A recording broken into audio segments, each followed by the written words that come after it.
I'm Cynthia James, and this network is about changing lives one woman at a time.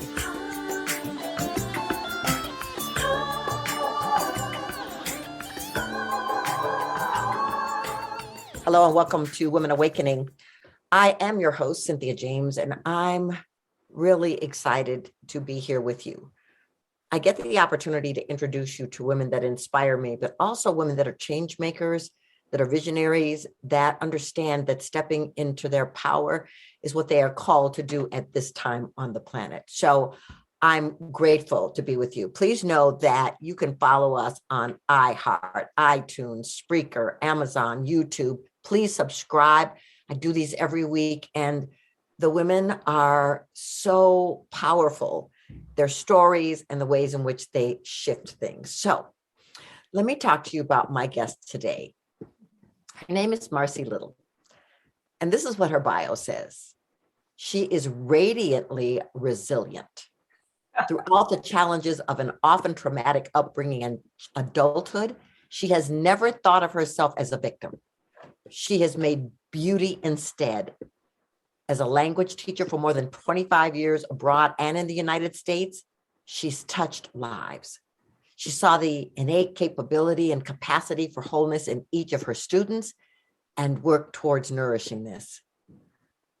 Her rugged pursuit of healing after a toxic brush with mold in the classroom kicked her out of language teaching for good and led her to the path she is currently on. Her new book, Naked, My Body's Story, is a redemptive story of healing personal, generational, and collective sexual abuse at the cellular level of the body. Marcy works one-on-one with clients to help them find and develop their own tools for healing and wholeness. She is also a beloved yoga teacher, offering classes in person and online. This is exciting. She is creating and hosting the Healing Sexual Trauma Summit with over 25 international experts. I'm one of them. I'm very excited to be a part of it.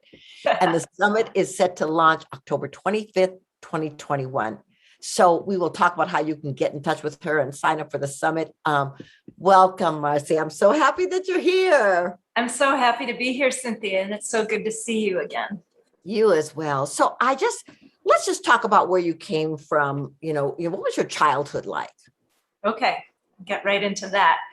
So, actually, my book, which is featured right here, it really talks a lot about that. And like many people and probably many women who are listening right now, I had a rough one, had a rough go, and came from a lineage of brilliance and terrible trauma and alcoholism and incest and mental illness and abuse. So you name it, it was in the lineage. And in my mother's body, she was really battling these demons as a mother, and she hadn't worked them out yet. And so as children, you could say, in a sense, we were victims, or we were part and parcel to her own process of healing. But she was working so hard at her own empowerment and reclaiming her own sense of self. So that was also a model. So it was like the whole gamut that you could imagine of terrible and also hopeful, But as a child, the hopeful wasn't so obvious to me, but some part of me obviously did get that. And I guess I would also say, I have my own history of sexual trauma in my own physical body. So, but I was born, fortunately, I guess I feel very lucky that I kind of had a lot of resilience and a lot of my own resources. And I think my sister had a much harder time than I did, for example, and she still struggles. And so whatever those qualities are in me, some kind of strength, some kind of a resilience that was different than it is now. It was a different kind of resilience that you have as a child, as you do when you begin to really come into your own healing and fullness. But it really kind of got me through. So that's a little bit of my childhood. Well, we have very similar childhood and lineage, actually, a lot of generational trauma and abuse in my life as well. And I love the word resilience because I believe that some of us who came on the planet to be healers and teachers, that was innate, that resilience was encoded within us to move through whatever we were going to move through so that then we could bring the message of possibility and healing. So I really love that. I want to talk to you about how this whole experience with the mold, and the decision that you made. Can you just talk a little bit about what catapulted you out of that teaching modality, which was so much a part of your life? Yeah, for sure. Actually, this happened when I interviewed you. When you speak, I get chills in my body and it just happened again. So I just love it. And I agree with what you just said so much. It's like, and I haven't heard, but I've never heard anybody say it that way, quite that way. It's like, as healers, when, we're like, we already have that coding. And then there's a moment where we get called. And so, so I had this brush with mold. I was a language teacher. I really loved teaching language. I began as an English as a second language teacher and a French teacher. And then later I became also a Spanish teacher. So I was really in the language field and I loved my students. It was just like, And at the same time, I think there was this deeper calling that was starting to really show up that I wasn't maybe ready to acknowledge yet. And so there I am, and I'm in my classroom and I get exposed to mold. It was awful. I had no idea what was going on. I got so sick, I couldn't function. And we found the mold. I moved to a different part of the school. And then 2 years later, it happened again in the safe classroom upstairs. So it happened twice in different contexts. And that second time, it just totally blew me out completely. And it was like the worst gift of my life, in a sense, because it really kicked me out of language teaching. And I couldn't go back to that building anymore. And in fact, I couldn't go back to most buildings anymore. If there was any history of water damage, also I became sensitive to chemical off-gassing. So I suddenly had to become very in charge of the air that I was breathing. And this is pretty intense. It closed a lot of doors. But at this time, it became really clear that I wanted to heal my body of this toxicity. And I got myself very wisely into a yoga teacher training. I'd been doing yoga already for, 20 years, but it was like, I'm going to make it official. And I went to Mexico on a healing journey and I worked with some shamans. And then when I came back, it was like, boom, I came into contact with a deeper level of cellular memory of trauma. And it was like, this process of becoming more deeply aligned to our truest nature, we're going to find what's standing in the way. And for me, there was a connection between my reaction to mold and being toxified and the toxicity that was still living kind of subtly in my cells.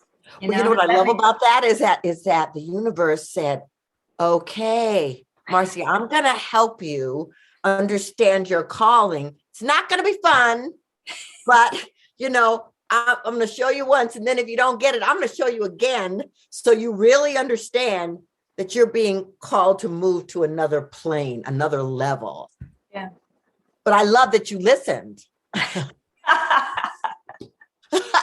I really love that you listened. So then how did you start working with people? Did you have to go through your own healing process and then invite people in? Yeah. So case in point, my book, I wrote this during this time while I was going through this healing process. And so when I came back from Mexico, the book actually on my second night home entered me sort of it's like a visitation. I don't know what else to call it. It came in whole. And for days on end, I couldn't stop writing. And then it became clear what my process was. It was like I had this opportunity because I was on leave from my job and couldn't return. It was like, here's this book that wants to be written. Here's this healing process that wants to happen. And so I just completely gave into it. And it was actually one of the happiest times in my life. Because it was such a deep spiritual practice. And I would begin my day with my practice, which I've been doing since my 20s, and yet it's changed and evolved over time. And here I was with this space and time to listen and actually enter into listening with a capital L every day, all day long, and then write down what the messages, the healing messages that were just coming at me, like pouring at me, and so during that time, it was meditation, it was yoga, and then it was asking the universe, what are the messages that need to come through and be written? And then it would just be very easy. And then I would go out into nature, and I spent so much time in our woods here. And so my connection to the earth, my relationship became so deep. And I feel like the earth was my messenger. It's like we had Yes. this relationship, and we just kept showing up for each other. And I would sit down, I would do that practice, and the book was just coming through, and the healing was coming through. And it's told here. Yeah, well, what I love about that is, I grew up in the inner city, so it wasn't like a whole bunch of nature, and I remember when my cousins moved to the country, we went to visit them one time, and I remember stepping on their land feeling, oh, I can breathe here. But I still didn't consciously understand the power of nature and our connection and our interconnectivity. So there's been so many women that I've interviewed who have talked about how they've connected to nature and how nature has spoken to them and how they've received downloads. And I love that, but it really requires the ability to listen deeply, to really listen to that intuitive knowing and those downloads when they're being given to you, because they're around us all the time, but it's not always easy to get it because we're not trained. Right. Exactly. Yeah. That's where having a strong practice, and I know you have one too. And I remember you saying it's a non-negotiable. It's a non-negotiable. A non-negotiable practice. It's like we must have some kind of a practice. It doesn't have to be the same for everybody, but some kind of a practice that allows us really to enter into a deeper level of listening to ourselves, to what our body is telling us. And that's what happened for me. It was like I was starting to listen more deeply to the messages that my body was giving me and honor them. And I was beginning to realize some of my patterns about how I survived was I was a pusher. I pushed through everything. And that was my resilience technique until it was like, oh, guess what? That resilience technique is no longer serving you. And now you need a new one. Totally. Yeah. You can push for a while. The universe goes, then, maybe it's not about resistance here. Maybe there's something else. So I want to talk about your summit because, first of all, for those of you who don't know, whenever anybody does a summit, this is a lot of work. This isn't just, I'll sit down and call a bunch of people and then this is a lot of work to get the people, to get the interviews, to get it out there. But I want to talk about why you decided to do this summit on sexual trauma and call in all of these women. Yeah. So initially it was really, the option to create a summit sort of came into my inbox. And again, I had that, something in me jumped towards it. I was like, okay. And my book was going to be coming out in July. And I was like, the theme of the healing here is really this deep cellular coming back into and re-owning the body. And we're in the midst still of a new generation of Me Too movement. And I was like, people don't really want to talk about this, do they? I have so many doubts about this, Cynthia. And then I started reaching out and creating this summit. And I did tons of research. And you're right, it is a yeoman's task. It's a labor of love. I started reaching out. And then the responses started to come. And there was like a hell yes response that blew me away. It's like, yes, I want to be part of this. Oh my gosh, this is so important. And the diversity of the women who have shown up and with, there's this common experience that we share. and also a diversity of different kinds of healing practices that have worked for them all, I really felt like, I had the privilege to have some space and time to really devote to my own healing. And we don't all have that. So what can I do to help women who don't necessarily have that privilege, who need some medicine, who need to make contact with other women who found a way to loving this body that they're living in, to live fully in the self that they are. And I think that the summit is offering that. Yeah, well, I think it's really beautiful. And I want to tell you what is inspiring, because I've been on a number of summits, and we are watching women all over this planet say, what can we do for one another? How can we love one another? How can we lift one another? Instead of competing and pushing against each other, how can we take our common experiences as a way to transform the lives that we're living? So I just think it's exquisite to be able to see, okay, you've got all these women who are a yes to what I just said. Yeah. Yeah. So what's been the biggest challenge for you in terms of this transitional moment in your life? What's been the biggest challenge? Yeah. So one of the big challenges is that I'm not a one-trick pony. It's not like, this is my thing and I'm going to do it. Although that is also true. I am an author. I am a yoga practitioner and teacher. I am a healer. I'm helping people to learn how to listen to their bodies and heal trauma, not always sexual trauma, but that does seem to be my forte. And I also have a husband. I have a son who has Duchenne's muscular dystrophy. He's 24. He's in a wheelchair, and he's doing really well. But it's a progressive muscle wasting illness. It's like I have a life that is incredibly rich and fulfilling, and also often that calls upon me. So when I sit down with, and here's a tragic thing that I'll just share. We just suffered the recent loss of my stepdaughter. Super, super sad. Super sad. It was sudden, and it just was about 3 weeks ago, actually. Oh, I'm so sorry. Yeah, thank you. And she was a bright light, and she had incredible challenges, but she charmed everyone with her life force who she came into contact with. So we're grieving. We're in a new phase of grief. And what I'm noticing is I'm back to working with my clients is that it's like, and same thing with my yoga practice when I teach, it's the biggest challenge of the work is also what I love the most about it, which is I have to practice what I teach. Yes. I have to be what I'm offering. And it keeps me so honest and so humble. And the integrity must be there. Yes. Or it's fake. That's right. That's right. Mm-hmm. Well, those are extraordinary words of wisdom. And ladies, I hope that you're really listening. You cannot pretend or pray or meditate your way out of authenticity.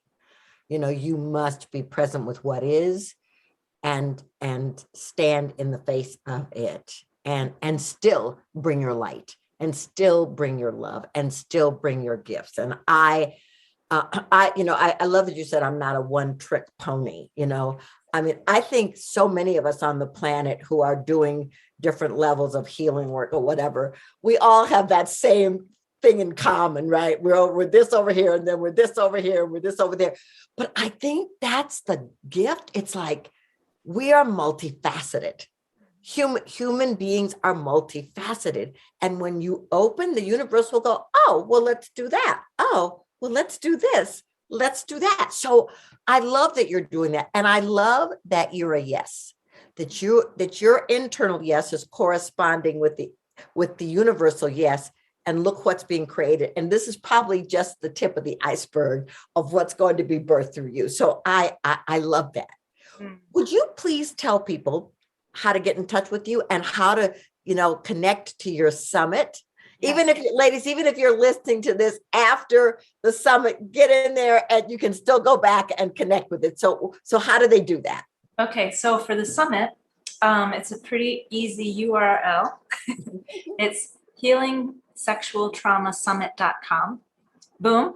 You go there and you'll be right in the opt-in page, and you'll see all the incredible speakers, including Cynthia, right there.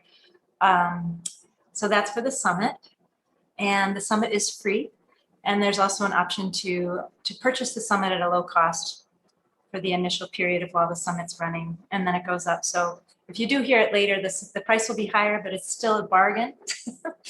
But yeah, if you hear it beforehand or during, you can get in there. If people want to check out more about my book too, my book Naked, My Body Story is available on Amazon in paperback and in Kindle.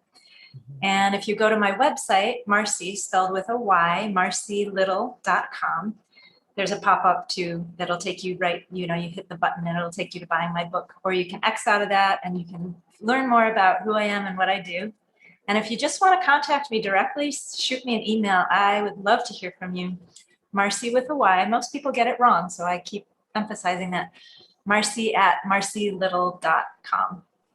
Beautiful. Yeah. Well, I'm so impressed with who you are and what you do.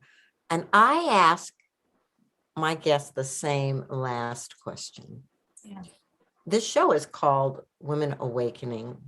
What is the one thing you think is important about women awakening at this time?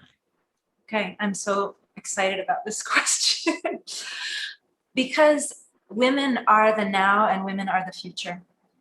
And it is the awakened woman who's going to create and is going to be the change that the world so desperately needs today. The change being